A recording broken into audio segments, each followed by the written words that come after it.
Shalom semuanya, warga Rokris SMA Negeri 28 Jakarta Selatan. Kita bersyukur untuk waktu pemeliharaan Tuhan selama kalian juga bersekolah, selama juga kalian Tuhan pimpin di dalam tahun ajaran sebelumnya, sampai dengan hari kenaikan kelas, sampai dengan nanti hari Senin kita akan mulai kembali di dalam pembelajaran jarak jauh via daring, via online. Kita bersyukur masih ada saja kesempatan yang Tuhan berikan melalui kalian akan mendapat sekali lagi nutrisi daripada ilmu berbagai subjek yang kalian pelajari selama ini, tetap tidak menghalangi bahwa ada sesuatu yang bisa kalian dapatkan dari Bapak Ibu guru dalam ruang lingkup SMA Negeri 28 Jakarta. Dan biarlah waktu-waktu yang ada ini kita bisa manfaatkan dengan baik. Selain kita bersyukur dan kiranya kita punya satu komitmen yang baru, bagaimana kita sebagai seorang Kristen, sebagai seorang warga daripada kerajaan Allah, anak-anak remaja-remaja Kristen yang telah ditebus oleh Yesus Kristus, kita harus punya satu komitmen baru di tengah-tengah langkah yang baru, di tengah-tengah perspektif yang baru. Kita harus punya sekali lagi satu keyakinan, selain Tuhan menolong kalian, kita harus juga punya satu keyakinan bagaimana Tuhan kiranya boleh juga memimpin kalian. Memimpin untuk apa? Memimpin untuk boleh memulai satu perspektif yang baru, satu pertumbuhan demi pertumbuhan sebagai seorang remaja Kristen di dalam mengikut Tuhan. Nah, pada hari Senin juga kita akan mulai kembali untuk PP Persekutuan Pagi yang seperti biasa kita adakan di sekolah, dan beberapa waktu yang lampau sejak pandemi COVID-19 kita bersyukur juga PP boleh dilaksanakan melalui rekaman-rekaman seperti hal-hal sekarang ini, baik dari saya maupun di antar kalian. Kita bersyukur boleh menikmati dan kalian juga bisa buat satu laporan laporan daripada persekutuan pagi tersebut, dan kiranya hal-hal tersebut boleh bukan hanya sekedar rutinitas belaka, tapi biarlah waktu kita mengikuti PP ada satu hasrat, ada satu keinginan. Kita ingin mendapatkan satu firman yang sungguh membukakan pikiran kita, membukakan hati kita, dan boleh menghantar langkah kalian, khususnya di tengah-tengah kondisi seperti ini, di tengah-tengah jenjang yang akan kalian naiki ini. Buatlah komitmen di hadapan Tuhan, buatlah satu perspektif yang baru di hadapan Tuhan, satu breakthrough yang baru, bahwa kalian betul-betul berkomitmen ingin memberikan yang terbaik kepada Tuhan. Sebagaimana waktu-waktu yang lampau kalian sudah mencoba belajar memberikan yang terbaik kepada Tuhan. Ya, sekarang saatnya saya akan mengajak kita bersama ya memikirkan akan satu renungan firman Tuhan yang singkat, tapi berharap ini bisa bermakna dan boleh membekas kepada kalian, menjadi satu langkah komitmen kalian. Bagaimana kalian boleh sadar bahwa hidup ini, bahwa waktu kita juga sedang menuntut studi, realita hidup ini bukan sekedar bagaimana kita memperbanyak skill, memperbanyak suatu keterampilan, teknik-teknik kepandaian. Itu pasti itu satu hal, dan itu tidak bisa dipungkiri bahwa waktu seseorang itu ingin bertumbuh, waktu seseorang itu ingin naik tingkat, dia harus belajar beradaptasi dengan konteks zaman di mana dia hidup. Dia harus belajar menyerap begitu banyak hal. Tetapi sebagai seorang remaja Kristen, sebagai seorang Kristen, ada satu hal yang Tuhan inginkan kepada kita semua, satu hal yang Tuhan titipkan juga kepada kalian sebagai seorang remaja Kristen, termasuk juga kepada saya sebagai seorang yang mengaku sebagai umat Tuhan, bahwa kita bukan saja menyerap begitu banyak skill dalam hidup kita, teknik-teknik kepandaian dan segala sesuatu, tetapi kita mulai dengan satu langkah awal. Sejak kita menjadi seorang Kristen, kita mulai dengan satu kesadaran yang baru, satu direction yang baru, satu kondisi arah hidup yang baru. Setelah Tuhan Yesus menyelamatkan hidup aku dan kamu, setelah Tuhan Yesus menyelamatkan hidup kita, tentu kita bukan sekedar langsung diambil, dilempar ke surga, langsung diangkat ke surga, tidak. Kita tetap hadir dalam dunia ini, dan di dalam dunia ini Tuhan sudah memberikan satu juga sekali lagi panggilan, bagaimana kita boleh menjalankan satu tugas, panggilan yang tertera dalam kitab awal, dalam kitab Kejadian. Nah, waktu kita dipanggil oleh Tuhan, kita dipanggil di dalam satu kesadaran, satu direction yang Tuhan berikan kepada kita. Bagaimana sih seharusnya kita sebagai seorang remaja itu dipanggil oleh Tuhan? Hal-hal apa saja yang kita perlu dipersiapkan? Waktu seseorang itu dipanggil oleh Tuhan, berarti seseorang itu berespon kepada Tuhan. Respon apa yang sepatutnya kita berikan kepada Tuhan? Kita akan belajar sebentar saat ini di dalam kitab Kejadian pasal yang ketiga, pas waktu manusia jatuh ke dalam dosa. Sebelumnya saya mengajak untuk kita boleh berdoa bersama. Mari kita berdoa. Bapa dalam surga, kami bersyukur sekali lagi bahwa Tuhan masih boleh memberikan kami kesempatan hidup. Anugerah yang terindah yang Tuhan berikan.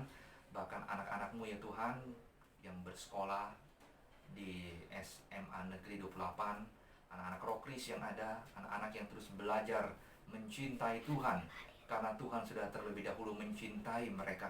Biarlah ya Tuhan, di tengah-tengah tahun pelajaran yang baru ini, 2020-2021, mereka akan memasuki dalam satu kondisi-kondisi belajar yang tidak seperti biasanya ya Tuhan. Tidak langsung berhubungan secara fisik, secara kondisi langsung berhubungan satu dengan lain, berinteraksi dengan guru, berelasi dengan sesama teman. Tetapi kali ini kita mulai dengan suatu pembelajaran online di tengah-tengah COVID-19 seperti ini. Mohon Tuhan, kiranya Engkau memberikan kami kesadaran yang baru. Setelah kami menjadi seorang Kristen, ada suatu direction, ada suatu arah dan langkah hidup kami yang baru. Kami tidak mau Tuhan, hidup kami terus tenggelam di dalam keberdosaan. Karena sudah Tuhan bebaskan itu hidup kami, Tuhan sudah terlebih dahulu menjamin itu di dalam kematian dan kebangkitan Yesus Kristus yang kami percaya dan kami terima dan kami imani.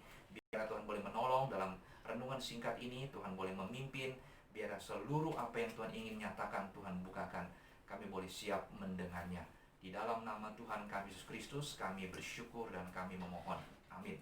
Nah, seperti tadi saya katakan bahwa kita akan belajar bagaimana setelah kita menjadi seorang Kristen, kita harus mempunyai satu direction, satu langkah awal komitmen yang baru di dalam mengiring Tuhan. Di dalam bagaimana perjalanan itu kita harus punya satu arah, dan patokan arah itu kita hendak tujukan kemana. Waktu kita hendak memenuhi satu arah itu, kita sedang sebetulnya berespon kepada Tuhan. Kita akan belajar di dalam Kejadian pasal yang ketiga, Kejadian pasal yang pertama, ayat yang ketiga. Teks ini sudah familiar. Kalian mungkin sering dengar khotbah. Ya, berapa kali juga saya sudah sempat ceritakan, sempat sampaikan, kita interaksi di dalam materi-materi yang sebelumnya. Bagaimana kita melihat di dalam kondisi ini, Kejadian pasal yang ketiga, kita tahu setelah manusia itu dicobai oleh si ular, si iblis itu, manusia memberontak terhadap Tuhan. Di dalam kondisinya, di dalam responnya, manusia tidak lagi taat kepada perintah Tuhan, tetapi manusia melanggar dan mencoba memberontak, ingin menjadi seperti Tuhan. Akhirnya manusia mengambil buah itu, dan setelah waktu manusia mengambil buah itu, di saat itulah keterpisahan manusia dengan Tuhan real adanya. Tuhan katakan, waktu engkau makan buah itu, engkau pasti mati. Nah, pada saat itu manusia tidak mati. Next, nanti secara fisik jasmani manusia pasti akan mati, dan itu kita alami.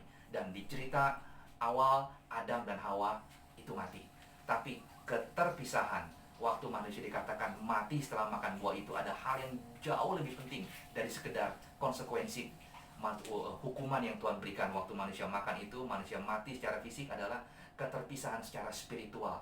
Kondisi, di dalam kondisi dua hal, yaitu waktu sebelum manusia melanggar, memakan buah yang pengetahuan yang baik dan yang jahat yang Tuhan larang itu, manusia di dalam satu kondisi berelasi dengan Tuhan secara indah, secara begitu luar biasa. Ya, Tuhan datang kepada Adam, Tuhan datang juga kepada mereka berdua di dalam satu interaksi yang begitu intens dan indah sekali. Tapi setelah Kejadian pasal 3, manusia waktu makan buah pengetahuan yang baik dan yang jahat itu, sekejap mata kondisi berubah. Waktu manusia berelasi dengan Tuhan, Tuhan menghampiri manusia terlebih dahulu. Di sanalah timbul kondisi dua hal, yaitu takut dan rasa malu. Dalam dua kondisi takut dan rasa malu itulah yang dikatakan kondisi keterpisahan secara rohani. kematian secara rohani. Tidak adalah satu lagi kenikmatan bagaimana manusia bisa berelasi dengan sumber pencipta hidup mereka. Nah, dari seperti itu kita melihat dalam Kejadian pasal 3, ya ada satu hal kita melihat bahwa saya akan memfokuskan di dalam ayat yang ke-9 sampai ayat yang ke-11. Nah, 3 ayat ini adalah ayat yang boleh menghantar kita bagaimana sebetulnya kita bisa berespon terhadap Tuhan. Jadi perhatikan baik-baik. Semenjak manusia dicipta oleh Tuhan, apalagi sejak manusia jatuh di dalam keberdosaan, manusia adalah manusia yang berespon kepada Tuhan, ya. Jadi manusia tidak sekedar tahu apa adanya. Manusia tidak sekedar hanya memiliki satu kepandaian. Manusia bisa mengetahui segala sesuatu dengan apa yang ada yang Tuhan berikan dalam hidupnya. No. Tapi waktu manusia hadir di tengah-tengah dunia ini, diciptakan oleh Tuhan, terlebih khusus waktu manusia jatuh ke dalam dosa, dalam Kejadian pasal ketiga, di sana manusia harus berespon kepada Tuhan di dalam kehadiran Tuhan, yaitu Tuhan bertanya terlebih dahulu kepada manusia. Ini poin. Jadi kita belajar, kalian sebagai seorang anak-anak remaja Kristen, bahwa di dalam kondisi hidup kita ini, hidup yang kita jalani ini, realita sepanjang hidup manusia, tidak pernah manusia yang lebih dulu bertanya kepada Tuhan. Ya, memang di dalam hidup kita itu pasti banyak pertanyaan-pertanyaan. Contoh misalnya waktu kita di kelas, ya kan, kalian bertanya kepada saya, kalian bertanya kepada bapak ibu guru yang lain, di rumah kalian bertanya kepada orang tua mengenai akan hal-hal yang perlu didiskusikan, hal-hal yang perlu dipelajari. Ada satu interaksi timbal balik. Waktu manusia bertanya, dia sedang berpikir. Kalau dia mau pikir, dia harus bertanya. Itu yang kita tahu namanya filsafat di dalam konteks sejarah barat. Ya, makanya kalau kita melihat daripada kondisi mereka di sana, itu subur sekali pemikiran. Ya, banyak hal-hal itu yang ide-ide, gagasan-gagasan itu kita tahu dalam pelajaran daripada sejarah yang ada dalam dunia modern, itu ditemukan kondisi di era barat, ya. Karena apa? Waktu manusia sedang bertanya, itu timbul rasa kuriositas ingin tahu. Nah, di sanalah dia terlatih, diajak untuk berpikir. Itulah yang dinamakan satu diskusi, satu hal kondisi yang sebetulnya juga kita perlu belajar selama kondisi juga di kelas, bagaimana waktu materi itu disampaikan, timbul satu stimulan di dalam kerangka berpikir kalian. Timbul satu stimulan, kenapa ya bisa begini? Kenapa kok begitu? Nah, itu timbul satu rasa ingin tahu. Nah, di sanalah kalian bertanya kepada guru. Waktu kalian bertanya kepada guru, timbullah satu reaksi daripada pikiran, dan timbullah yang dinamakan nanti hasilnya dijadikan yang namakan ilmu pengetahuan. Nah, waktu hal seperti itu, itulah yang tadi saya katakan namanya filsafat. Tapi waktu kita masuk ke dalam kondisi Kejadian pasal ketiga, ini menarik sekali. Waktu Tuhan datang kepada manusia yang sudah jatuh ke dalam dosa, Tuhan yang terlebih dahulu bertanya kepada manusia. Apa pertanyaannya? Kita melihat Kejadian pasal 3 ayat 9 sampai yang ke-11. Saya akan bacakan. Kalau kalian ada Alkitab, silakan buka juga bersama dengan saya. Kejadian 3 ayat 9, 10, 11. Ada 3 pertanyaan klasik yang harus dijawab oleh manusia. Dan ini juga harus dijawab dengan berbagai ilmu-ilmu yang lain. Contohnya psikologi, antropologi, dan berbagai subjek-subjek ilmu. Ya, ini prinsip dasar. Harus ditanya. Kita harus menanyakan hal seperti ini. Yang pertama di ayat 9. Tetapi Tuhan Allah memanggil manusia itu dan berfirman kepadanya, "Di manakah engkau?" Pertanyaan pertama Tuhan kepada manusia setelah mereka jatuh ke dalam dosa adalah, "Di manakah engkau?" Where are you, Adam? Where are you, Hawa? Pertanyaan kedua, ia menjawab, "Ketika aku mendengar bahwa engkau ada dalam taman ini, aku menjadi takut, karena aku telanjang, sebab itu aku bersembunyi." Ayat 11, pertanyaan kedua, firman-Nya, "Siapakah yang memberitahukan kepadamu bahwa engkau telanjang? Apakah engkau makan dari buah pohon yang kularang engkau makan itu?" Jadi pertanyaan kedua adalah, pertanyaan pertama tadi adalah where are you? Pertanyaan kedua adalah who are you? Ya, pertanyaan kedua adalah siapa yang memberitahukan kepadamu bahwa engkau telanjang? Dan ayat ke-12, manusia itu menjawab, perempuan yang kau tempatkan di sisiku nih, dialah yang memberi dari buah pohon itu kepadaku, maka ku makan. Ayat 13, kemudian berfirmanlah Tuhan Allah kepada perempuan itu, apakah yang telah kau perbuat ini? Jawab perempuan itu, ular itu yang memperdayakan aku, maka ku makan. Pertanyaan ketiga muncul di ayat ke-13. Apakah yang telah kau perbuat ini? What are you doing? Jadi 3 pertanyaan klasik ini adalah 3 pertanyaan yang membentuk direction atau arah hidup Kristen kita akan menjadi seperti apa. Yang pertama adalah where are you? Di mana engkau? Kedua adalah who are you? Siapa engkau? Siapa yang memberitahukan kalau engkau telanjang? Dan yang ketiga pertanyaannya adalah what are you doing? Sebetulnya apa yang telah engkau perbuat? Nah, 3 pertanyaan ini kalau bisa dijawab secara tuntas, maka seluruh perjalanan hidup Kristen itu kita akan menjadi stabil, dan hidup kita, khususnya kalian menjadi seorang remaja yang boleh mempermuliakan nama Tuhan. Nah, hari ini saya akan membahas hanya 1 pertanyaan saja. Yang pertama adalah where are you? Di ayat 9. Jadi waktu Tuhan menghampiri mereka, apakah Tuhan tidak tahu kalau mereka itu ada di balik belakang semak yang sedang mereka bersembunyi di sana karena takut dan malu? Tuhan tahu. Tapi kenapa Tuhan tanya where are you?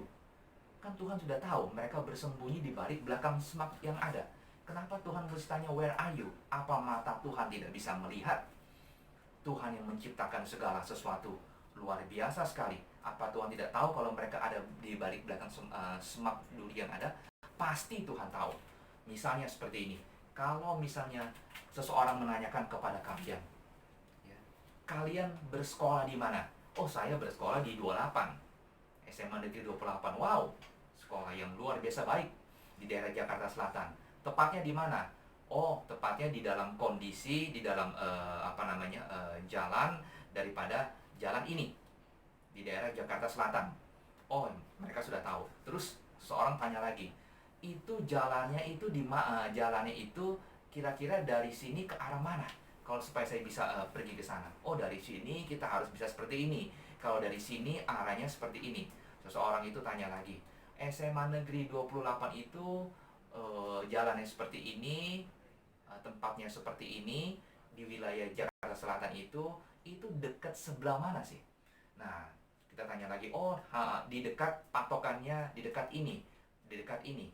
Terus seorang tanya lagi, kamu sekolah di 28 itu kelas berapa? Ya, saya masih kelas 11, sekarang saya naik kelas 12, saya masih kelas 10. Seorang tanya lagi, kelasnya di mana?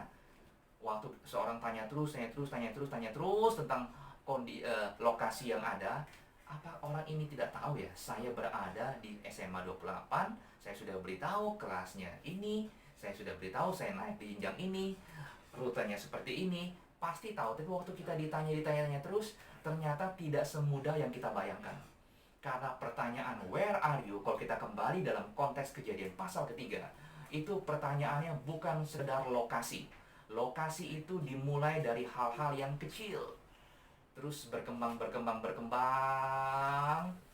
Seseorang pertanyaan itu, dan nanti akan kompleks ternyata. Nah, jadi pertanyaan Tuhan kepada Adam dan Hawa setelah mereka jatuh dalam dosa, where are you? Itu sebetulnya sudah betul dijawab oleh Adam dan Hawa.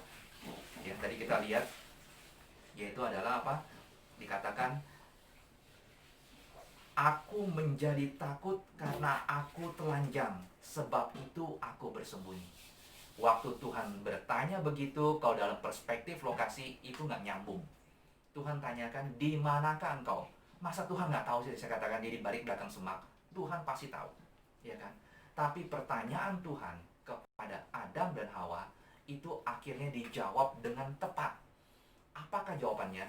Jawaban daripada Adam dan Hawa bukan lokasi di balik belakang semak, tapi jawaban Adam dan Hawa adalah jawaban kondisi. Itulah yang Tuhan harapkan. Waktu mereka sudah berdosa, Tuhan tanya, "Where are you?" Di manakah engkau? Aku bersembunyi, Tuhan. Aku bersembunyi karena aku takut, karena aku telanjang. Keterpisahan dengan Tuhan secara spiritual, mati secara rohani, inilah kondisinya. Jadi waktu Tuhan tanya, itu adalah dijawab oleh Adam dan Hawa tepat secara kondisi, bukan secara lokasi. Nah, kita melihat di dalam hal-hal seperti ini, waktu mereka jawab secara kondisi. Nah, pertanyaan saya kepada kalian, kalau Tuhan tanya, "Where are you?" misalnya Toar, "Where are you?" misalnya siapa? Reinhard. "Where are you?" misalnya siapa? Evan.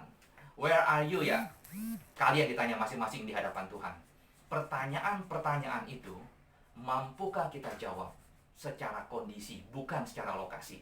Kalau Tuhan tanya, "Where are you?" ya Tuhan, gue udah tahu, aku udah tahu. Gue tinggal di sini, di Jakarta, tepatnya di alamat ini. Ditanya lagi, "Where are you?" kamu? Di mana kamu? Ya, Tuhan masa nggak tahu sih? Masa aku tinggal di sini? Aku udah tahu aku tinggal di sini, di nomor sekian, ya kan, dan hal-hal sekian.